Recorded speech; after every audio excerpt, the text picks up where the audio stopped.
Bociurkiw. He's a senior fellow at the Atlantic Council and a former spokesman for the Organization for Security and Cooperation in Europe. Also with us is CNN political analyst Josh Rogin. He's a columnist at the Washington Post. Good morning, gentlemen. Michael, I wanted to start with you because you are in Lviv, and as we just heard from Phil Black, those Russian missile strikes unnerved a lot of the folks there. What did you see yesterday, and what's the situation like where you are now? Yeah, thanks for having me. Well, it's a marked change this morning compared to, say, a week ago. This is the third Sunday in Lent on the Julian calendar, which Orthodox Christians observe here. I just popped into one of the churches here and all boarded up, by the way, because of fear of more missile strikes, but a packed church. But outside, I got to tell you, there's got to be probably only a quarter of the pedestrian traffic you'd normally see compared to about a week ago. I spoke to parking attendants and others, and they told me that a lot of people left last night. And by the way, I was at that press conference last night with the mayor, and the immediate reaction to those missile strikes, the reason for it was the Ukrainians saying the Russians were sending a provocation to Mr. Biden, knowing that he's giving that speech in Warsaw. The other thing they told me is that they heard really nothing new in that speech, that they still feel they're alone, pretty much alone in this battle against Russia, that they're executing a proxy war for the West to push Russia back from NATO's eastern flank. And Josh, to you, at the end of President Biden's speech in Warsaw, he said Vladimir Putin cannot remain in power.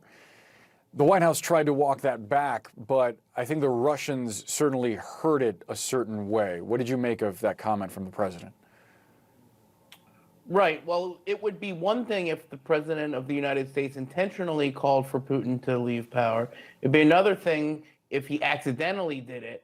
But the worst of all worlds is if he intentionally did it and then the White House claims that he accidentally did it. Because what that projects not just to Russia, but also to Ukraine and to Europe and to Americans is a muddle. It makes it seem like the U.S. president and his staff don't know what they're doing and can't get their story straight. Now, as for the substance of it, to my mind, it seems a little weird that we wouldn't want Putin to leave power after calling him a war criminal. You know, he's murdering people every day. He's clearly a destabilizing force. But saying it does have an effect, maybe not on Putin, but on the rest of the world. And I think the White House should just make a decision one way or the other. Do we want Putin to stay in power or not? I think we don't, but I'm not really sure what the U.S. government position is right now. And Michael, were you able to get reaction from people on the ground in Lviv to that specific portion of Biden's speech? I'm wondering how they received it. Yeah, there was a lot of talk about that on social media, and I watched a lot of Ukrainian television last night. And of course, everyone here would like to see the last of Putin. But one social media thread was half joking that perhaps Mr. Biden should hire Mr. Zelensky's speechwriter, and perhaps his speeches will go over a lot better. But again, let there be no mistake, the Ukrainians are, I think, increasingly disappointed, especially at seeing reaction like that, the White House walking back those comments. And if I can give you a quick example, you know, Mr. Biden said a lot about, you know, we're 100% with Ukraine, we're sending weapons. But yesterday, for example, there were 300 new recruits to the so-called territorial defense of Ukraine, which is a separate but integrated branch of the Ukrainian military. But it's for ordinary people to join, you know, bankers and plumbers and truck drivers.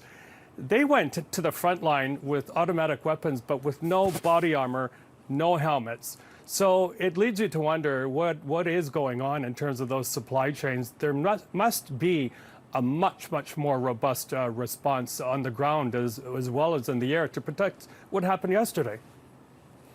Josh, now you've written extensively about Xi Jinping and the Chinese being co-conspirators in the Russian invasion of Ukraine. It seems that Russia and China are now lobbying another major player in Asia to embrace a more anti-Western position in this conflict. Help us understand the role that India plays in all of this. Well, of course, India has a very long history of a relationship with Russia and has been very proud of its non-aligned status over the decades. More recently, of course, it's teamed up with the United States, Japan, and Australia in the Quad in order to confront the rising China.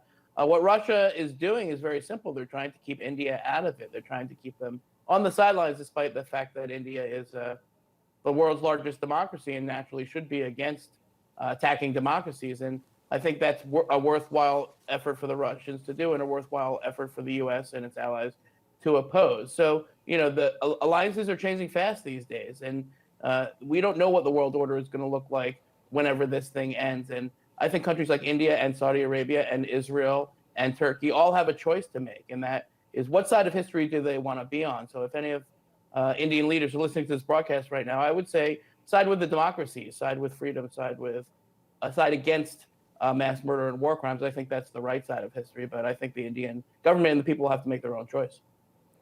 Yeah, I think it's important to highlight what you just suggested, that the result of this conflict will undoubtedly have an effect on the world order and what that could mean moving toward the rest of this century. Michael Bociurkiw, Josh Rogin, we got to leave it there. Thank you both so much. Thank you. Thank you. Still to come this morning, millions of Ukrainians are flooding into neighboring countries to escape the combat zones there. We're going to take you to Poland.